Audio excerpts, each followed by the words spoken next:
व्याख्या। बुनी हुई रस्सी। बुनी हुई रस्सी कविता का व्याख्या।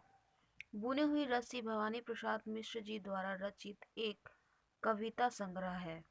बुनी हुई रस्सी कविता संग्रह 1971 में प्रकाशित हुआ। इस संग्रह में उनकी 128 छोटी छोटी कविताएं संग्रहित हैं।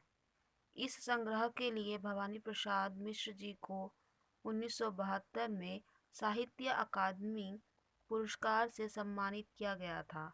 बुनी हुई रस्सी की यह मुख्यतम विशेषता है कि इसकी सभी कविताएं ब्रह्म मुहूर्त में मात्र 22 दिनों में लिखी गई तथा 15 दिनों में छपकर तैयार हुई।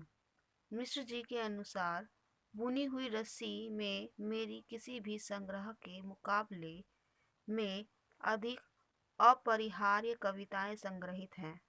मेरी प्रारंभिक कविताओं की तरह उन दिनों मैं किसी भारी भार से व्याकुल नहीं था। एक बहुत पहनी थी और प्रिय तक सभी मुझे बराबर ढेती रहती थी। मिश्र जी का स्वयं मानना था कि शुद्ध कविता की दृष्टि से बुनी हुई रस्सी ही मेरी सर्वश्रेष्ठ कृति है। इस काव्य संग्रह में कवि ने जाड़ा, गर्मी, बरसात, बसंत, पहाड़, नदी, हवा, सूर्य, चंद्र, फूलकार सबको अपने सुख दुख, आशा निराशा का उपादान बनाकर इस प्रकार प्रस्तुत किया है कि वह सब आत्मसात हो गए हैं। मिश्र जी कविता की रचना के लिए आंतरिक प्रेरणा और विचारों को आत्मसात कर सकने की क्षमता को आवश्यक मानते थे। उनके अनुसार कविता कवि के समग्र व्यक्तित्व के सहयोग से उत्पन्न होनी चाहिए।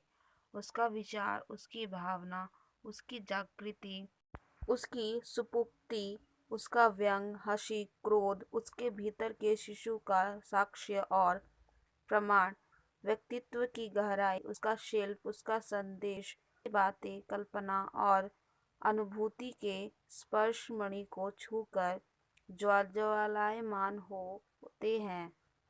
बुनी हुई रस्सी की कविताओं में कवि ने रचना प्रक्रिया, काव्य सिद्धांत संबंधी विचार प्रस्तुत किए हैं। कुछ आत्मचिंतन परक, आशा, अनिश्चय, साहस की कविताएं हैं। कुछ में जनजीवन उभर कर आया है। इस कविता में मिश्र जी लिखते हैं कि अगर बुनी हुई रस्सी को उल्टा घुमाया जाए तो रस्सी खुल जाती है, जिससे हम उसके अलग अलग रेशों को देख सकते हैं। किंतु कविता बुनी हुई रस्सी से पूरी तरह उल्टी होती है। कविता को अगर हम इस बुनी हुई रस्सी की तरह उल्टा खोलें तो इससे कविता का अंतर्निहित भाव या अनुभव साफ साफ समझ में नहीं आएगा, क्योंकि कवि को जीवन के सारे अनुभव तो इसके माध्यम से हुए हैं, परंतु इससे कई ज़्यादा दूसरे माध्यमों से अनुभव हुआ है।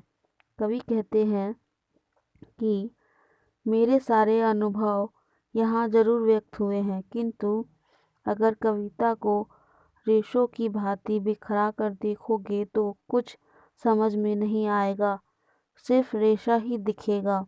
लेकिन लिखने वाला तो अपने बिखरे हुए अनुभवों को, रेशों को अर्थात जीवन के अनुभव रूपी रेशों को समेट कर कविता का निर्माण करता है। धन्यवाद।